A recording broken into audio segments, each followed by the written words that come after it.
I spent the entire night in my kitchen, flour dusted across the counter like fresh snow, my hands shaping dough the way my grandmother taught me 70 years ago. The old wooden rolling pin, worn smooth from 4 generations of women, moved across the pastry with a rhythm that felt like breathing. Each fold, each press, each careful cut was a prayer. When the first light of dawn crept through the window and touched the golden crust of the pie cooling on the rack, I smiled. It was perfect. Not because it looked like something from a fancy magazine, but because it carried the taste of every birthday, every holiday, every tear and triumph our family had ever shared. I wrapped it carefully in my mother's checkered cloth and drove to my granddaughter's house, my heart full of hope. When I handed it to her, she looked at it like I had offered her garbage. She said, "Grandma, this looks like something from a church potluck." Her friends laughed. She threw the cloth into the sink and said, "I'm not serving hillbilly food at my wedding." I stood there, 67 years old, watching my love drip down the drain with the dishwater. I didn't say a word. I just gathered what was left of my dignity and walked out. But on her wedding day, when I walked into that ballroom with something she never expected, my granddaughter's face went white as bone. My name is Ruth Ann Callahan, and I have been baking since before I could see over the kitchen counter. My mother used to set me on a wooden stool beside her, and together we would make biscuits that melted on the tongue like clouds. She learned from her mother, who learned from hers, going back to a time when our family had nothing but a wood-burning stove and a dream of something better. We never had money. My father worked the coal mines in eastern Kentucky until his lungs gave out. My mother took in laundry and baked pies to sell at the church fundraiser. Every cent went toward keeping us fed, keeping us clothed, keeping us together. And when I married Earl Callahan at 19, I brought nothing to that marriage except my mother's recipe box and the knowledge that love could be measured in teaspoons and tablespoons. Earl and I built our life in a small town outside of Lexington. He worked at the furniture factory, and I raised our 3 children while baking for every occasion the community could dream up. Weddings, funerals, graduations, retirements. When someone needed comfort, they came to Ruth Ann's kitchen. My door was always open, my oven always warm. Our daughter, Patricia, was our middle child. She was smart, ambitious, and hungry for a life bigger than what we could give her. She went to college on a scholarship, married a lawyer named Richard, and moved to a fancy suburb outside of Nashville. They had 1 daughter, my granddaughter, Melody. From the moment Melody was born, I poured my love into that child. Every summer she would come to stay with Earl and me for 2 weeks. We would bake together, just like I had with my mother. I taught her how to measure flour without packing it down, how to tell when butter was cold enough for pie crust, how to fold meringue so it stayed light as air. Those were the happiest days of my life. But children grow, and the world changes them in ways we cannot predict. Melody went to a private high school, then to Vanderbilt, then to law school like her father. Somewhere along the way, she stopped coming for summers. The phone calls grew shorter. The visits became obligations rather than joys. Earl passed away 6 years ago. A heart attack in his workshop, quick and merciful. I buried him on a Thursday and spent Friday baking 12 pies for the funeral reception because I didn't know what else to do with my hands. Grief, I learned, tastes like burnt sugar and salt. After that, Melody drifted even further away. She was busy, she said. Her career was demanding. She was dating someone important. I understood, or at least I told myself I did. Children have their own lives to live. When she called to tell me she was engaged, I cried with joy. His name was Harrison Wright III, and he came from old money, the kind that builds libraries and names hospital wings. The wedding would be in Nashville, at a historic mansion, with 300 guests and a 12-piece orchestra. "I want you to make the wedding cake, Grandma," Melody said, and my heart nearly burst. I spent weeks planning it. A 5-tier masterpiece with my famous cream cheese frosting, decorated with the same sugar flowers I had made for her christening cake. I practiced until my hands ached. I ordered the finest ingredients I could afford. This was going to be my gift to her, my legacy, baked into every layer. But 2 months before the wedding, everything changed. I drove to Nashville for a dress fitting with Melody. When I arrived at her apartment, she was surrounded by women I didn't recognize. They were sipping champagne and flipping through thick binders labeled with names like Preston Events and Chateau Catering. "Grandma," Melody said, barely glancing up. "This is Victoria Preston, my wedding planner, and this is Chef Laurent, who's doing the food." Victoria was a thin woman with sharp cheekbones and a smile that didn't reach her eyes. Chef Laurent wore a white coat and looked at me like I was something he needed to scrape off his shoe. "Charmed," Victoria said, not sounding charmed at all. I sat in the corner while they discussed things I didn't understand. Foam, reduction, gastronomy. They used words like elevated and curated as if food needed fancy adjectives to taste good. "Now, about the cake," Victoria said, turning to me with that cold smile. Melody mentioned, "You were planning to make it yourself?" "Yes, ma'am," I said proudly. "I've been baking wedding cakes for 40 years. Victoria exchanged a glance with Chef Laurent that made my stomach tighten. "That's very sweet," she said, "but we've already secured a commitment from Belladonna Pastry. They've done cakes for the Vanderbilt family, the governor's daughter, very prestigious." I looked at Melody, waiting for her to correct this misunderstanding, but my granddaughter wouldn't meet my eyes. "Grandma," she said quietly, "things have changed. Harrison's family has certain expectations. We need everything to be professional." "I am professional," I said, and I hated how my voice shook.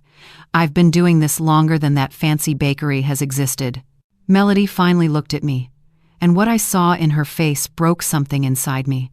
It wasn't anger, it was embarrassment. "Grandma, please don't make this difficult. I love you, but your style is it's very country, and this wedding needs to be sophisticated." The room fell silent. The other women pretended to study their binders. I stood up slowly, my knees protesting the way they always did. "I understand," I said, though I didn't understand at all. "I won't make the cake," but I couldn't let go that easily. I thought maybe if she just tasted what I could do, she would remember. She would understand that love is the secret ingredient no fancy chef can replicate. So I stayed up all night making that pie. My best apple pie, the recipe passed down from my great-grandmother, the one that had won 17 blue ribbons at the state fair. I drove 3 hours to deliver it, and she threw it away like garbage. I sat in my car in her driveway for an hour, crying until I had nothing left. Then I drove home. For 3 days, I didn't bake anything. The kitchen felt like a tomb. My mother's recipe box sat on the counter, accusing me of giving up. The wooden rolling pin gathered dust. On the 4th day, I picked up the phone and called my best friend, Loretta, who had been my neighbor for 38 years. "Come over," she said. "Bring the bourbon." I sat at her kitchen table and told her everything. When I finished, she shook her head. "Ruth Ann Callahan," she said, "I have known you since Jimmy Carter was president. I have watched you bake your way through 3 recessions, 2 heart surgeries, and Earl's passing. You going to let some snooty wedding planner and a confused child take that from you?" "What am I supposed to do?" I asked. "She doesn't want me there. Did she say you couldn't come to the wedding?" I paused. "No. She just said I couldn't make the cake." Loretta smiled, and there was mischief in her eyes. "Then you show up, honey. And you show them all what Ruth Ann Callahan is made of." I didn't know what that meant, not yet, but something shifted in me that night. The grief didn't go away, but it made room for something else. Determination. 2 weeks later, I received a formal invitation in the mail. Heavy cardstock, gold embossing, the kind of paper that costs more than my monthly grocery bill. My name was spelled wrong. I RSVP'd yes. Over the following weeks, I threw myself into a project I kept secret from everyone except Loretta. I wasn't going to make a wedding cake. Melody didn't want that. But there was something else I could create, something that would mean more than any cake ever could. I spent hours in the basement, going through boxes of photographs and keepsakes. I found pictures of Melody as a baby, covered in cake batter during our first baking lesson. I found the tiny apron I had sewn for her when she was 4. I found recipes written in her childish handwriting, the margins filled with hearts and flowers. and I found my grandmother's recipe book. Not the box with the index cards, the original book, leather-bound and fragile, filled with handwritten recipes dating back to 1992. Recipes for hard times, recipes for celebrations, recipes annotated with notes like, "Make this when the baby comes," and "Good for broken hearts." It was our family's history, written in flour and sugar. I took that book to a specialty printer in Lexington. I worked with them for 3 weeks, carefully preserving each page while adding new ones. I included photographs of every woman in our family who had carried these recipes forward. My great-grandmother in her farmhouse kitchen, my grandmother at her wood-burning stove, my mother with flour on her nose, me teaching Melody to crack an egg. At the end, I added one final section. It was titled, "For Melody," and it contained every recipe I had ever created for her. Her birthday cake, her graduation pie, the cookies I mailed to her dorm room during finals, every single one, with notes about why I made it and what I hoped it would give her. On the last page, I wrote a letter. "My dearest Melody, these recipes are not just instructions. They are love letters, written in a language older than words. Every woman in our family has added to this book, and now it is your turn. I do not ask that you bake every day. I only ask that you remember where you came from. Because no matter how high you rise, you will always be the little girl who stood on a stool in my kitchen, licking the spoon. I love you, Grandma." The wedding day arrived in early October, when the leaves were turning gold and the air smelled like apples and wood smoke. I put on my best dress, the navy blue one I had saved for special occasions. I pinned my mother's brooch to my collar, and I placed the restored recipe book, wrapped in tissue paper and tied with a silk ribbon, into my grandmother's hat box. Patricia called me that morning, my daughter who had become as distant as her own daughter over the years. "Mama," she said, "please don't make a scene today." "I don't know what you're talking about," I said. "Melody is nervous enough. Harrison's family is very particular. Just be invisible, okay? Be invisible." After 67 years of feeding this family, she wanted me to be invisible. "I'll behave," I said, and hung up the phone. Loretta drove me to Nashville. We pulled up to the Whitmore estate, a sprawling antebellum mansion surrounded by gardens and fountains. Valets in crisp uniforms took the car. A woman with a clipboard checked my name against a list and frowned at the hat box in my hands. "What is that?" she asked. "A gift for the bride. All gifts should have been delivered to the registry table yesterday. This one's special," I said, and walked past her before she could argue. The ceremony was beautiful, I will admit that. Melody looked like a princess in her designer gown, and Harrison seemed genuinely in love with her. I sat in the back, as far from the family section as I could get, and I cried quietly when they exchanged vows. But the reception was a different world. The ballroom glittered with crystal chandeliers and towering flower arrangements that probably cost more than my house. The food was presented on black slate tiles with dots and smears of colorful sauces. I watched a waiter explain to an elderly woman that she was eating deconstructed beef Wellington with truffle foam. She looked just as confused as I felt. I found my table near the back, close to the service door. My table mates were distant relatives I barely knew, and a few college friends of Melody's who spent the entire dinner taking photographs of their food instead of eating it. The wedding cake was a towering structure of geometric shapes, covered in edible gold leaf, and decorated with sugar sculptures that looked like modern art. It was impressive, cold and impressive. I watched Melody glide from table to table, thanking guests and accepting compliments. She had not spoken to me. She had not even looked in my direction. To her, I had already become invisible. At 10 o'clock, when the dancing was in full swing and champagne was flowing freely, I made my move. I picked up the hat box and walked toward the head table, where Melody and Harrison sat with their parents and the wedding party. My heart was pounding. My hands were steady. Victoria Preston intercepted me before I got there. "Ma'am, the gift table is—" "Step aside," I said, and something in my voice made her obey. The music didn't stop, but people began to notice me walking forward. A murmur rippled through the crowd. Melody turned, saw me, and her smile froze. "Grandma," she said, her voice tight. "What are you doing?" I stopped in front of the head table. The room quieted around us, curious faces turning to watch. "I came to give you your wedding present," I said. "You could have left it at the table." "No," I said. "This one needs to be given in person." I placed the hat box on the table and untied the ribbon.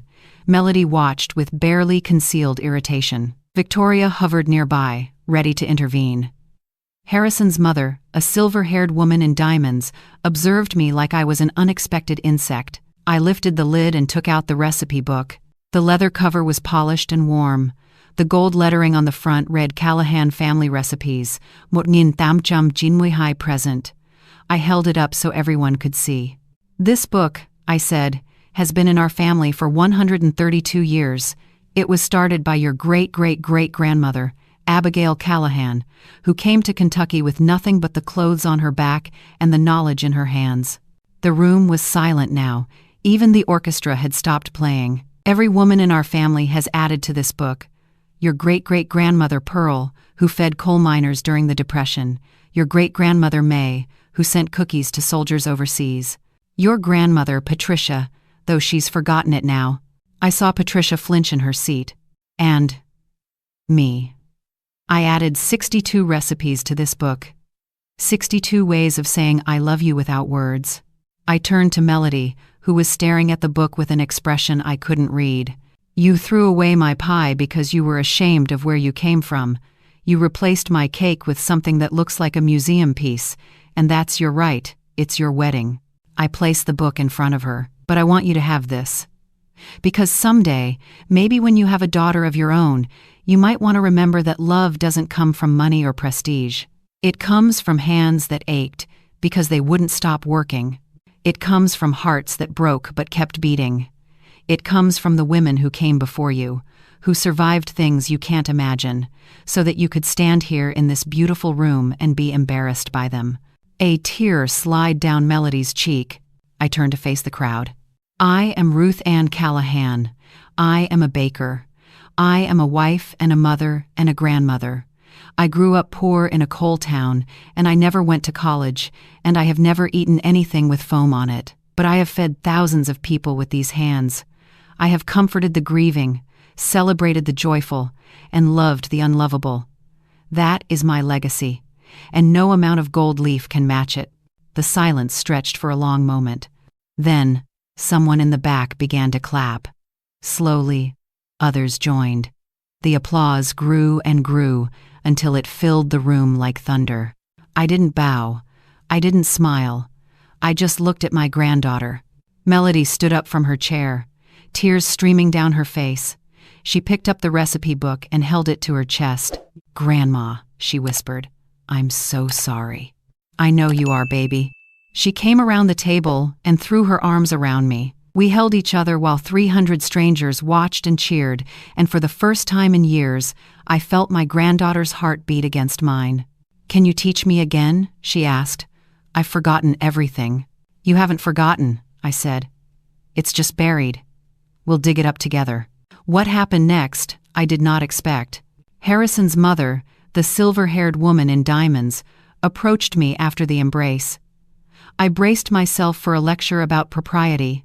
"Mrs. Callahan," she said, and her voice was not cold at all. "My name is Eleanor Wright. I know who you are. 50 years ago," she said, "I was a young bride, just like Melody. I came from nothing. My mother was a seamstress in Charleston. On my wedding day, my new mother-in-law told me that I would never be good enough for her son." She paused, her eyes glistening. "I spent my entire life trying to prove her wrong. I learned to speak correctly. I learned which fork to use. I buried every trace of where I came from, and I taught my son that appearance was everything." She reached out and took my hand. "But you just did something I never had the courage to do. You stood up and claimed your worth in front of everyone. And you reminded me of a woman I forgot a long time ago. My mother." I squeezed her hand. "It's not too late to remember her." Eleanor nodded, wiping her eyes. "Would you teach me too? I'd like to learn to make something with my own hands." I looked at this woman who had everything the world said was valuable, and I saw the same hunger I had seen in my own eyes. "Come to Kentucky," I said. "My kitchen's always open." The months after the wedding brought changes I never expected. Melody resigned from her law firm and moved back to Nashville, but she visited me every other weekend. We baked together, just like when she was small. She was clumsy at first, her lawyer's hands unused to the feel of dough, but she learned. She always had it in her. Harrison came with her sometimes. He was a quiet man, nothing like the stuffed shirt I expected. He told me that watching me at the wedding made him realize he had spent his life performing instead of living. "My grandmother made the best banana pudding in Georgia," he said one afternoon. "I haven't thought about that in 20 years. I sent him home with the recipe. Patricia called me a week after the wedding. She apologized, awkwardly and incompletely, but it was a start. I told her she was always welcome home. She's been back twice now. She still doesn't know how to be my daughter, but she's trying. And Eleanor. Eleanor Wright, who had lived in a $15 million mansion and never touched a mixing bowl, became my most dedicated student. She drove up from Nashville once a month, and we spent entire days in my kitchen. She wasn't just learning to bake, she was unburying herself. "I found a letter in my mother's things," she told me one afternoon, her hands covered in flour. "She wrote it the year before she died. I never read it. Did you read it now?" She nodded, tears streaming down her cheeks. She forgave me for being ashamed of her. She said she understood. I put down my rolling pin and hugged her. "That's the thing about mothers," I said. "We always understand, even when it breaks us." Last spring, something beautiful happened. Melody announced she was pregnant. A girl. Due in October, exactly 1 year after the wedding. "We want to name her Ruth," she said. "If that's okay with you." I cried for an hour. When little Ruth was born, I was there in the hospital. I held her in my arms, this tiny bundle of possibility, and I whispered the same words my grandmother whispered to me. "Welcome to the family, sweetheart. We've been waiting for you." I gave her a gift that day, a small wooden box, hand-carved by Earl decades ago, lined with velvet. Inside was a single index card. It was blank. "This is for her first recipe," I told Melody. "When she's old enough, she'll write it herself. And then she'll add it to the book." Melody cried and held me tight. "I promise, Grandma, I'll teach her everything." Today, as I sit on my front porch watching the sun set over the Kentucky hills, I think about everything that has happened. The pain, the healing, the unexpected grace that came from the worst moment of my life. I am 70 now. My hands shake sometimes. My knees ache when it rains. But every morning, I get up and bake something. A pie, a cake, biscuits for breakfast. Because that is who I am, and I will not apologize for it. Loretta still comes over every Tuesday. We drink bourbon and talk about the old days and laugh until our bellies hurt. Eleanor sends me pictures of the meals she makes.